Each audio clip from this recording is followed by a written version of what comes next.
your three colors, red, black, or white.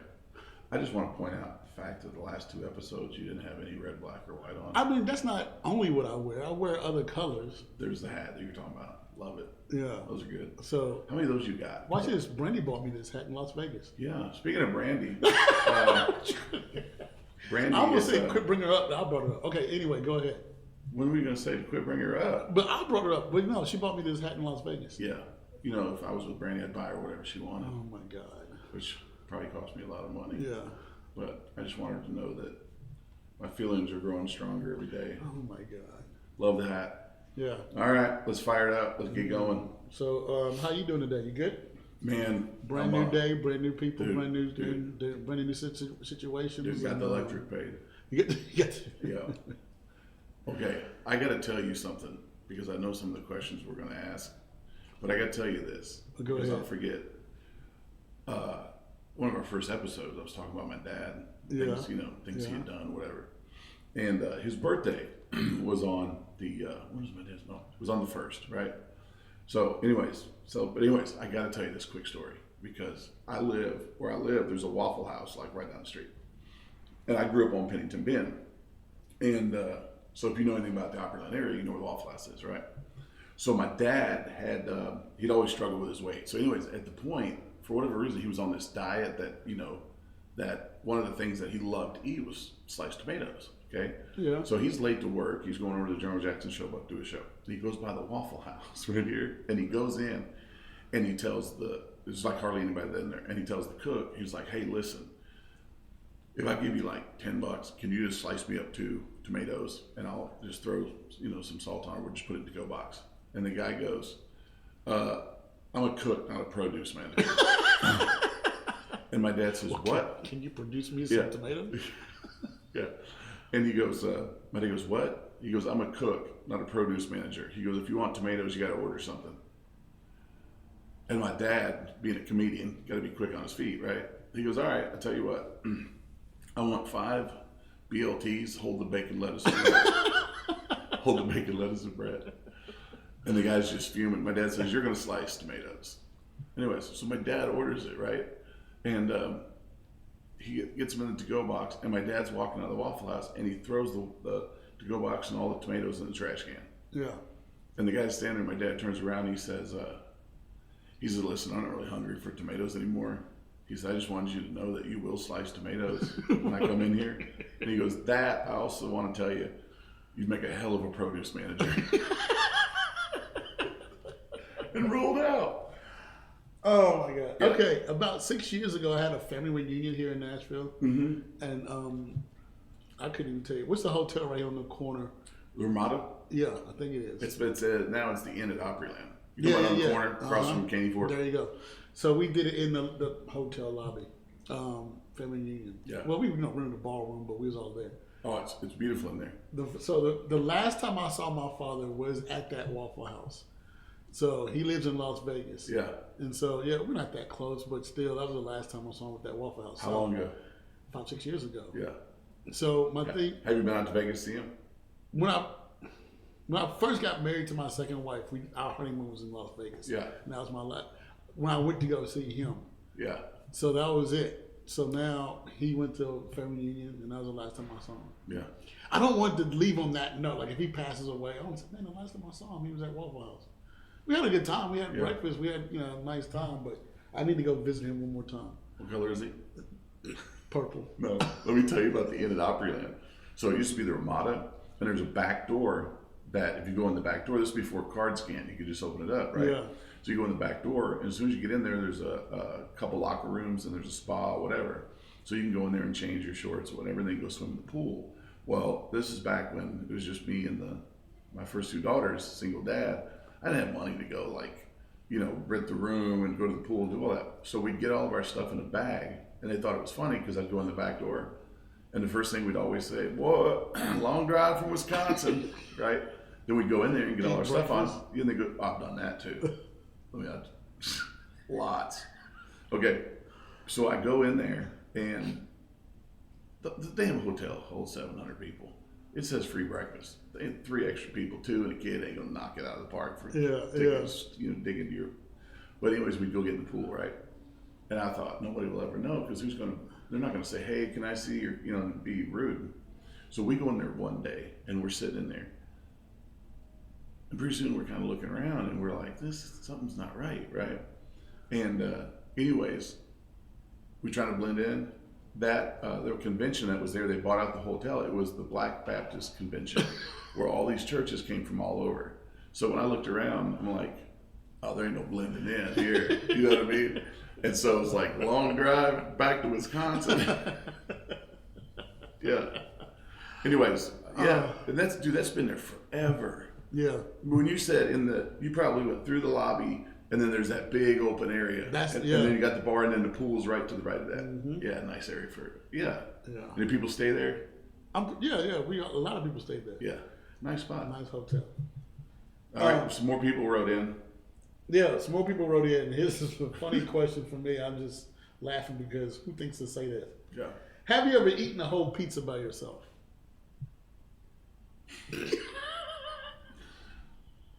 Like how long? Hold on. How long did it take me? Like talking about over like, yeah, I can knock out a Papa John's pizza in about an hour and a half, but I gotta have that garlic sauce.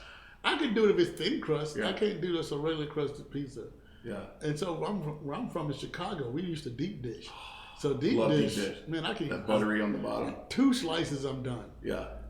But I can't do a whole pizza that way. But if you're talking, the difference between here and Chicago is deep dish is better there. Yeah. Thin crust, to me, is better here. I always said the difference between Monty and a pizza is a pizza can feed a family of 4. Why? Let me ask you this. Okay. What's the one thing that you just will not, it's like, it's your worst thing food-wise? Chitlins. Really? You ever tried it? Here's why I'm scared to try it. I've always wanted to because I'm one of these people that love anything. Okay, everybody tells me if you don't clean it properly, you can get very sick and whatever else. Yeah. Okay. And then go ahead. If you don't smell it getting cooked, yeah, you could probably eat it. You ever had it? Yeah. My family's from the South. We've had chitlins before. Okay, so what's if you were going to describe the flavor profile, what would you give me? Yeah. Okay. Chicken skin without the crunch, so it's very flimsy. Yeah. It is flavorful, but you just can't smell it getting cooked. It smells like shit. Yeah. So chitlins is the worst. And is it pork intestine? Yeah. Yeah. Pork is a cow. No, it's pork. It's pork. I figured out YouTube recipes and stuff, and I figured out how to make cow tongue.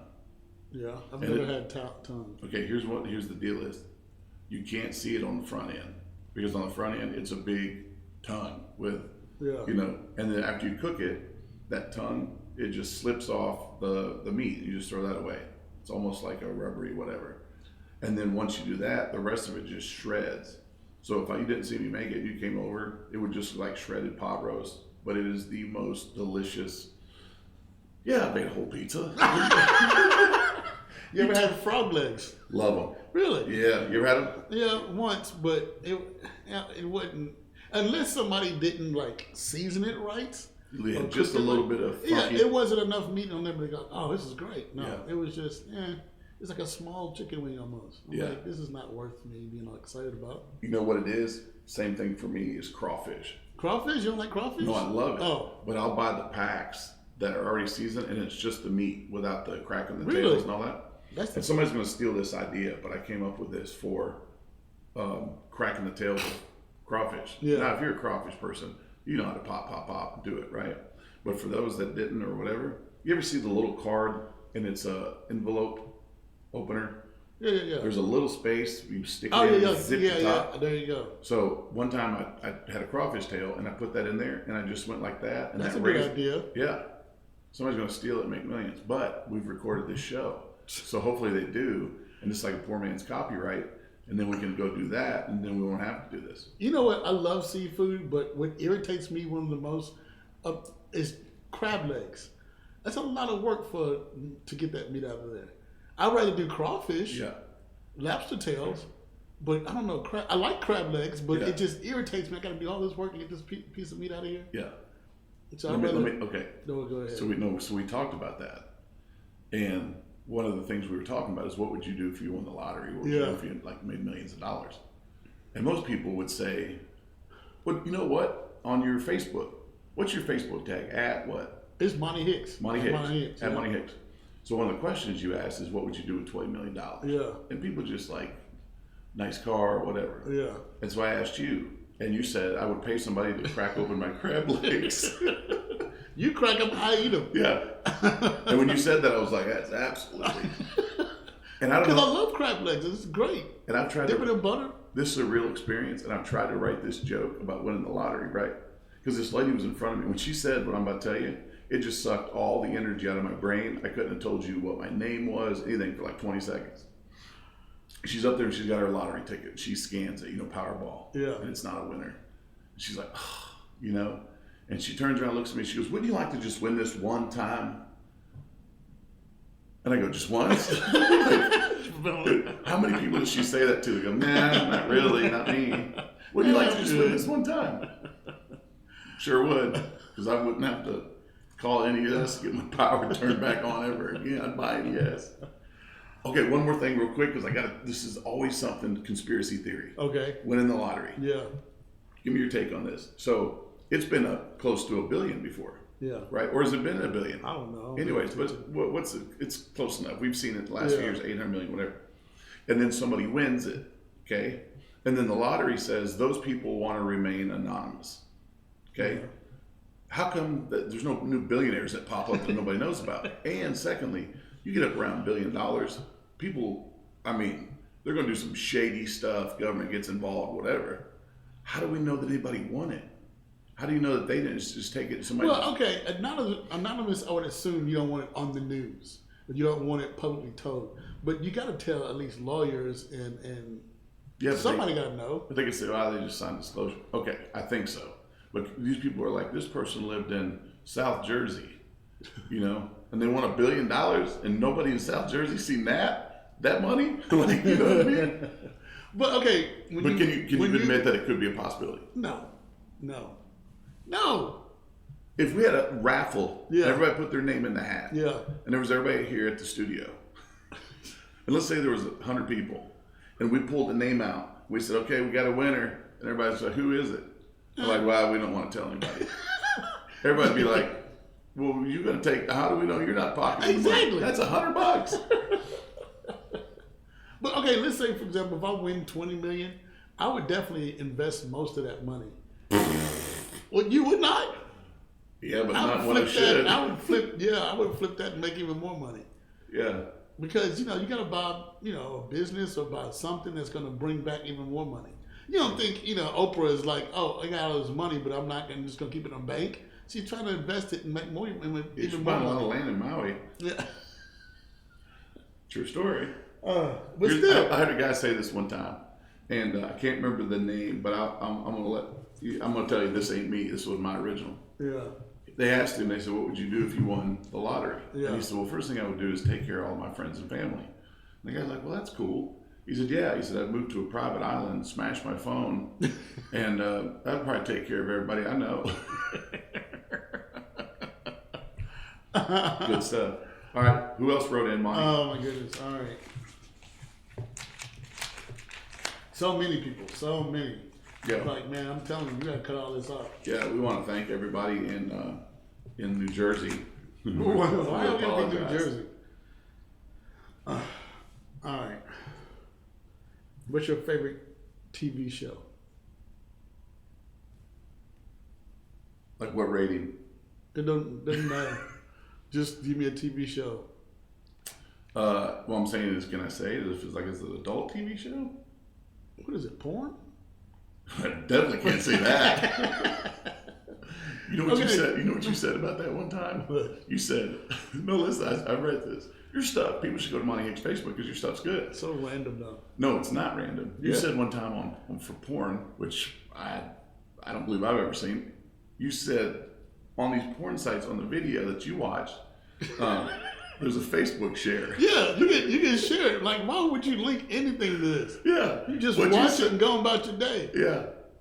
Go in there and say, Yeah. Tell my daughter to come on home. Yeah. Why would you leave a comment section? Who leaves comment section? No, you watch it and go about your day. That's it. Who wants to spend time doing anything else? Okay, forget Crazy is her best TV show. I asked you earlier. Okay. And I think this is good. The worst thing you've done on TV, is that what it is? Oh, yeah, TV show. Okay, yeah, I was going to lead into that. Okay. Let's talk about TV shows for a quick second. I still think one of my favorite TV shows, I can still watch it today, came out in the 70s, and I can still laugh because it's so goofy, so stupid and goofy, is Three's Company. 100%. I love Three's Company. John Ritter. Yeah. I always thought he was a little Ritter, didn't you think? He was a little Ritter? A little light Ritter. I love Three's Company. Was he gay? No. That's what I'm getting at? No. I wouldn't believe it. I don't know. I'm not saying it's impossible, but still. You just went from no, you thought about it a little bit. No. Well. Okay, but Three's Company's always been hilarious. Mr. Always. Furley and the Ropers. Yeah. Oh my God. I can watch that right now and still get a laugh out of it. 100%. It's all about, I'm overhearing a conversation that sounds dirty, but it's not. Yeah. But it's hilarious. Okay. One of the first, I think, episode number 1, I said Golden Girls. I can binge out on that. I can't binge out on Golden Girls. I've watched it. Let me tell you something. I don't like Three's Company, but I played along because it was what you. I'm not playing along with you. Okay. Come on, all your friends are doing it. Most horrible thing you've done on TV. I shouldn't say horrible. Okay, it's not horrible. But me and Peter Depp was on this show. I gotta get this title right. Girls Who Like Boys Who Like Boys. That was the name of the TV show. It was on Sundance Channel, I think it was. I think I'd get to the girls that like boys, and I would be in that category. I'd say I'll do the first 10 minutes. But it was, a girl she's best friends with a guy, but he's a gay guy who likes other boys. That was the premise of the show. So, and the reason why I'm on this show, it was on Netflix for a while. And the reason why I'm on this show, because Peter Depp was hosting, something. Remember Limelight used to be down the street? Yeah. Limelight's closed down now. But still, he hosted, a little, I don't know what he was hosting. We was hosting something. Yeah. And he's like, "Monty, you want to host it with me?" I'm like, "Sure, I'll do it." So we hosted that show. It was me and him. And I met these girls that was in the audience.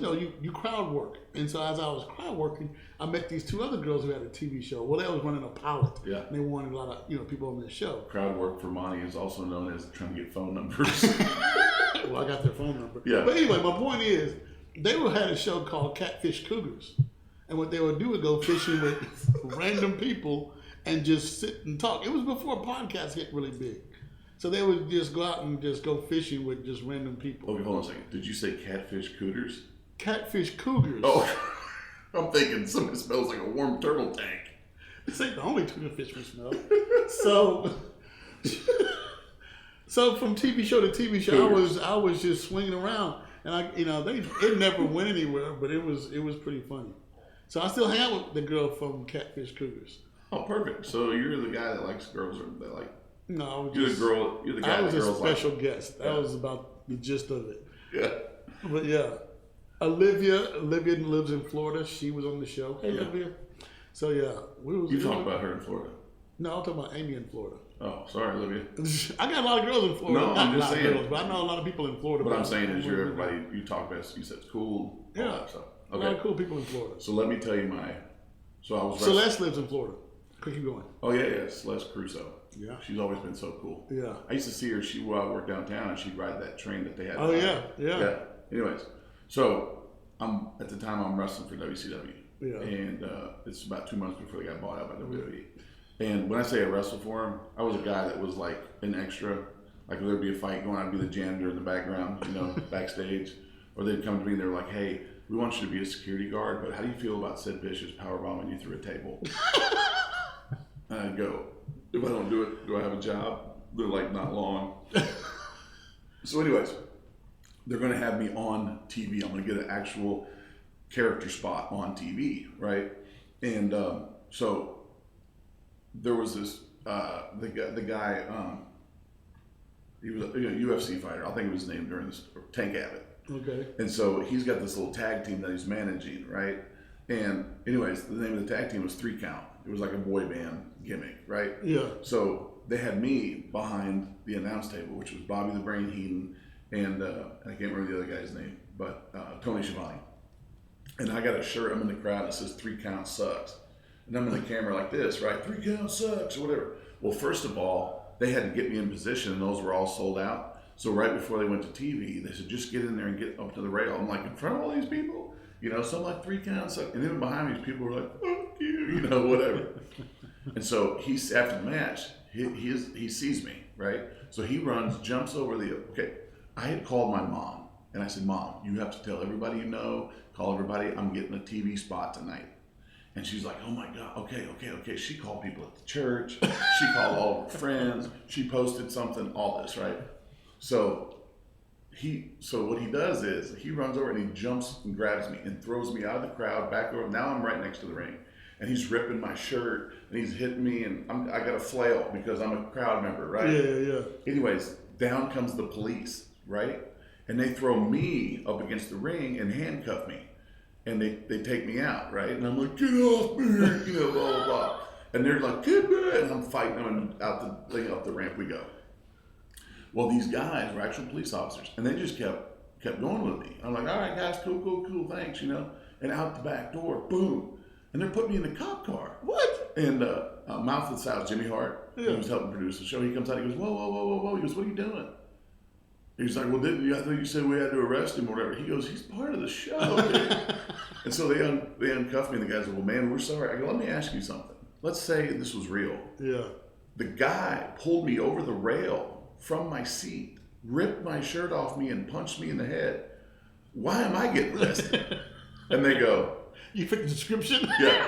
And he goes, I don't know, man. He's like, they just told us to arrest you. But I had super curly hair, right? And when my hair would dry out, it would just go, like, it was huge. Well, I had all the stuff in it, whatever. By the time I got down there, my hair had dried out. So when he punched me and all this, when they picked me up to take me out, like, I looked like it was just everywhere. It was like Charles Manson that, been in the gym or whatever. Yeah. Oh my God, my mom was so mad. She's like, if you'd have told me that's what was going to happen, she's like, I wouldn't have called all my friends. I go, yeah, that's why I didn't tell you what was going to happen. That's funny. Okay, my mom watches a lot, loves it. I got to tell you a quick story about my mom getting mad, like I just said. So I'm in the kitchen, and I'm probably like 14, 15, and I'd skip school a lot. And I bet you're a dropout. I'm like, no, Caesarean, but thanks for asking. Anyway, so I told my mom, I'm like being stupid. I'm like, whatever, I'm being a smart ass, that's what I'm doing. And I heard, behind me, shh, go by. And I was like, what the hell? And by the time I could go, what the hell? A phone hit me right inside the head and took me right to the ground. Remember those old phones in the kitchen with the long cord? Yeah. She had went over and got that and was like crocodile Dundee. She's spinning it, right? And she's letting out more cord. And the last time she didn't let out enough cord and it went right behind my head. So she just let out a little more. Bam! Took me right inside the head, right? And that's back when parents cared. You know what I mean? And but here's the funny thing is I was always told as a kid, hey, you get hit, somebody's gonna ring your bell, right? Well, the bell was in that phone back in the day, and when she hit me in the side of the head and it went ding, I was going to the ground thinking, hey, shit, like you do hear a bell. And so, yeah. But I'll tell you this, every whooping I ever got, all that, I deserved. All those and more that I didn't get caught for. I can tell you the best fight I've ever seen in my life. Now, this is before, everybody's world star, things on cell phones. After school fight. After school fight, everybody meet in the parking lot, that type of deal. The two dudes get to scrapping. Everybody, it lasts for every bit of 3 minutes.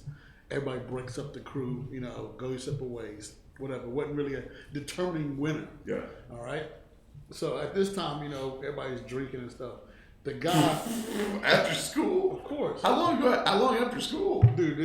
Don't worry about it. So anyway, the best part of this fight though was the two dudes that was fighting. They're walking away from each other, two opposite ends of the parking lot. One of the guy picks up a bottle, throws it, and in midair he calls the dude's name out one more time, As soon as the dude turns around, it smashes him in the face. Wow. And like knocks him out. How far away? Bam. Man, like I'm talking football player type of arm on it. Yeah. So I was like, that was amazing. I said, you'll never see that again. And now we see it every day on Facebook and YouTube. But yeah. And then afterwards, you're like, hey, Monty, you mind doing 20 minutes? But it was hilarious. I'm like, who witnesses that? It was just, I'm like, I feel like it was perfect timing. I feel like somewhere in that story, you might have been somebody that amped somebody up. No, I was totally bystander. I bet you were sitting there thinking, I could promote this. You know what I'm saying? We can get enough people upset. Dude, Monty, another fun one, man. Another great one. I love it. I'm having a lot of fun. I am. I can tell. And I am, man, everyone I'm excited for. There you go. So I'm getting a lot of good response. Oh, what are they supposed to do, Monty? Like, subscribe, share. Yes. There you go. Please share, share, share. Act like you got some friends. Yeah, before I came over to do the podcast, my son Maverick, he was in the house and he said, "Dad, do you think there's going to be a Christmas this year?" And I said, "We'll just have to see how many people like and share." So, and you don't guilt trip everybody. No, it's not so much he's crying, but you ever see a kid that's just has the dirt tears where they just can't stop, and so I don't even have a tree yet. I'm gonna have to go cut something down at the apartment. There's a branch outside. Yeah. So I walked over here. I'm gonna hook it up. There you go. And my daughter, every night, she prays that Dad, at least starts making a little money on YouTube from likes, shares, and whatever, subscribe. Shout out to you got, Monty. I ain't got nobody. No. Let's see. Who do you want to shout out to this week? You go first, and I got you. Okay. I think of somebody. I'm gonna shout out again to. I'm gonna shout out to the family. Everybody supporting us. Yeah. Everybody, the fans. Yeah. Everybody. And I actually had some people that run across us on YouTube that are now following us at Buckshot Comedy on everything, Instagram, social. I got an OnlyFans, and but at Buckshot Comedy, at Randy Buckshot Comedy. And what's yours? Monty Hicks. Monty Hicks. Everything on me is either Monty Hicks or Monty Hicks 73. Okay. I want to say on Instagram is 73, but anyway, Monty Hicks on everything. I'm gonna give Monty a shout out. When you go on, he posts all the time these little thoughts and these little one-liners, and it is amazing. Amazing. I love it. You know I do. Yeah. So I'm like, why don't you tell that on stage? Because okay. Then it would be funny. You know why you're up there. A lot of times it's just one-liners, but whatever. There's a lot of people who made their whole careers on one-liners. Yeah. Mitch Hepburn. Listen, you winning contests and best comic and all that, I really don't have any room to give you any advice. I don't want anything. You be in the game long enough, you'll win something. Listen, but right now, it's a lottery. Publishers Clearinghouse, I'm in the top 10. So, might get a knock. Do they still do that? They don't do anything. They get up to $1 billion and they take that money and they don't tell you who won it. All right. Thank you for watching, subscribing, sharing. Peace. There we go.